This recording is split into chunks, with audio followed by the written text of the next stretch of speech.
Yo, what's up mga kaulay? Ito pong muli ang inyong lingkod, Papa Tricks TV. Ayan, at magre-reaction lang po tayo mga kaulay no, dito sa ating re-reaction na dito sa ating short video mga kaulay.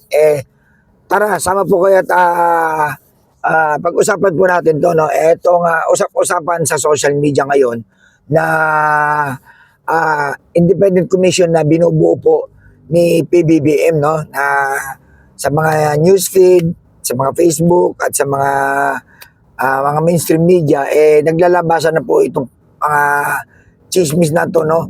Patungkol po dito sa taong inililingho dito sa binubuo po ni PBBM na Independent Commission. Ito po itong ICI, no? Itong Independent Commission Infrastructure po, no? So, ano ba po itong ICI na to? Ito po ICI po kasi na to na binubuo ni PBBM po.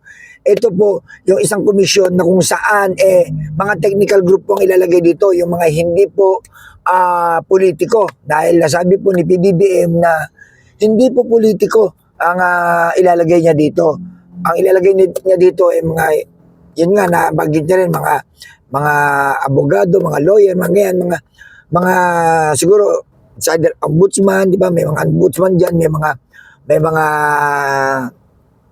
tawag dito. Siguro hindi natin maalam kung may sisingit sila dyan na mga taga DOJ, no? Pero sa madaling salita po, hindi po politiko. Basta mga technical group po may ilalagay nila dyan. At nasabi po ng Pangulo, lalagyan niya raw po ng power o ito na kung saan may kakayahang magsugpina, no? Magkaso sa mga may papatunayan na may mga anomalyang ginagawa, no?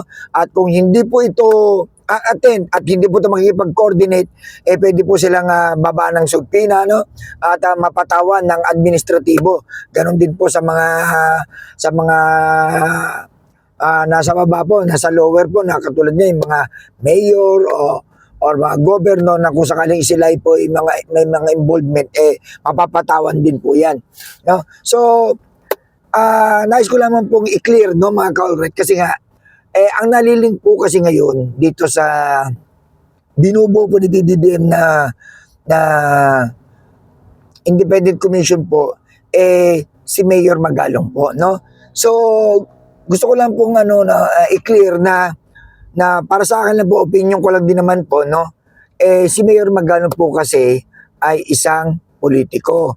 So, hindi ko mag-gets kung bakit inililink ng karamihan dyan ng ibang mga nagbibigay ng impormasyon sa kanilang mga social media, no? Na sabi nila, si Mayor Magalong daw ang napipisil ni PBBM na isama sa Independent Commission dito sa ICI. Pero, syempre, ako naman napapaisip kasi kung si Mayor Magalong ang ilalagay mo dyan, politiko po si Mayor Magalong. So, hindi po siya pasok doon sa sinasabi ni PBBM, kamakailan lang, na mga technical group ilalagay niya, walang politiko. Kasi nga po, pag politiko inilagay niyo po dyan, okay?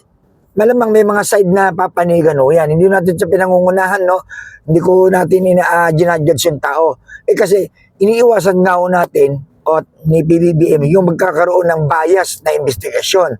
So, halimbawa, kung kukuha ka ng mga member sa ICNN na isa sa Congress, isa sa Senado, di ba, para andun na yung bias So, tama lang na ang naging decision po ni PBBM, ang kunin niya mga technical group na hindi politiko. Okay? Ngayon, ang sa akin lang pong katanungan po sa mga kababayan natin dyan, no? Dahil nga po inililink po to si Mayor Magalong, gusto ko lang po ipaalala sa inyo kung ano po yung naging senaryo dito kay Mayor Magalong kamakailan lang, na kung saan po nagkaroon po ng pagdinig sa Kongreso, na kung saan nagkaroon po ng heated argument po between House Committee, no, at ni Congressman Toby Chanco, na kung saan question po ni Toby Chanco etong mga kongresista na bakit hindi nyo pinapatawag at bakit hindi nyo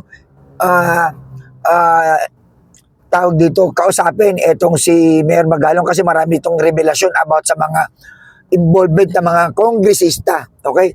Ang sabi po, kongresista. Ngayon, ang sabi po ito ni Congressman Terry Ridon, sabi niya naman po, bakit hindi ako mag-motion? At para may patawag natin yan. As of now, sabi ni Terry Ridon, itong mga ini-interview nila, itong mga iniimbestigahan ngayon nila, ito na kasi nauna.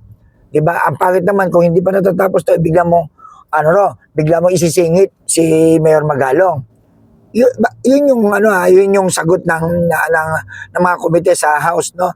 Pero syempre, yung punto dito ni Toby Chanko, kung ako tatanungin niyo po, tama rin naman siya, bakit hindi nila ipatawag itong si Mayor Magalong. Yun nga lang yung rekomendasyon ni Toby Chanko, may punto rin, para sa akin may punto rin naman yung House. Yun nga lang, syempre dapat mag-motion na nga lang, dapat, di ba, ewan ko, nagkaroon na ng motion, kung isinama ba sa list na sa susunod na pagdinig, papatawag dapat to si Mayor Magalong.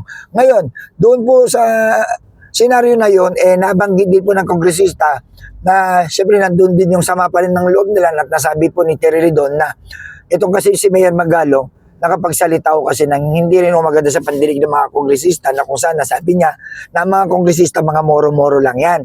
Yan po ang sinabi ni Mayor Magalong. Di umano, sa naging pahayag nitong ni Terry Ridon. So alam naman natin na meron ng something. At syempre, palaisipan din po sa lahat na, teka, bakit puro kongresista lang ang tinitira ni Mayor Magalong? Bakit hindi po itong sigurado ba na ang mga kongresista lang ang may involvement dito? Ang mga senado ba wala ka ba pababanggit o ano? 'Di ba? Parang yun po yung question ng iba. Pero syempre hindi naman tayo ganoon na teka, kung may kongresista dapat idamay din ang senado, hindi o.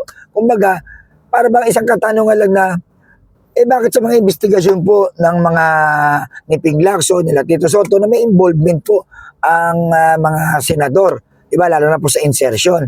Bakit hindi ba nakikita? Wala bang knowledge si Mayor Magalong doon? O isa pong question sa credibility po ni Mayor Magalong doon. At isa pa po na question diyan is yung pong issue, kung maalala nyo doon sa Benguet.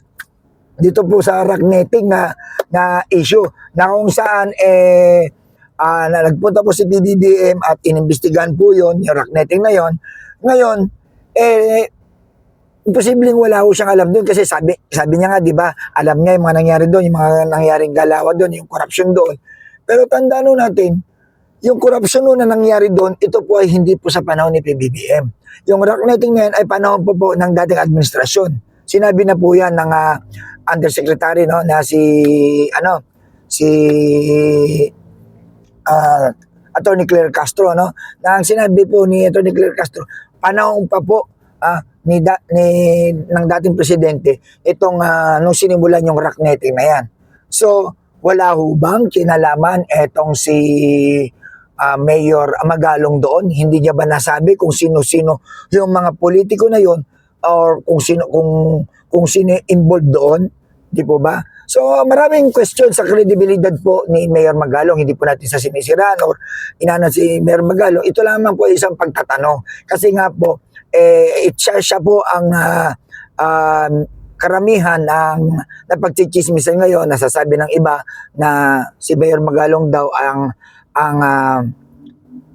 may possible na kunin na isa sa mga maging member ng ICI, no, itong Independent Commission ni PBBM. So, ako lang po ay magtatanong sa inyo mga call right, sa mga nanonood po. Just comment below po. Ang tanong ko po, kayo po ba ay sang-ayon na kung baka sakali, mangyari, no, na maging member itong si Mayor Magalong as Independent Commission? Papayag po ba kayo? Sangayon po ba kayo? At comment din po kayo dyan kung ano po ang dahilan kung bakit ayaw po ninyo na maging member siya ng Independent Commission. Comment lang po at babasahin po natin yan at reaction na natin sa susunod na mga live stream natin yan. Ang tanong ko ulit ko po, siya po ba ay dapat na maging member ng Independent Commission or hindi? Maraming salamat po at asahan ko po yung mga comment po ninyo sa mga susunod na live ko. Babalikan ko po yan. Maraming salamat po sa inyo. God bless. Alright.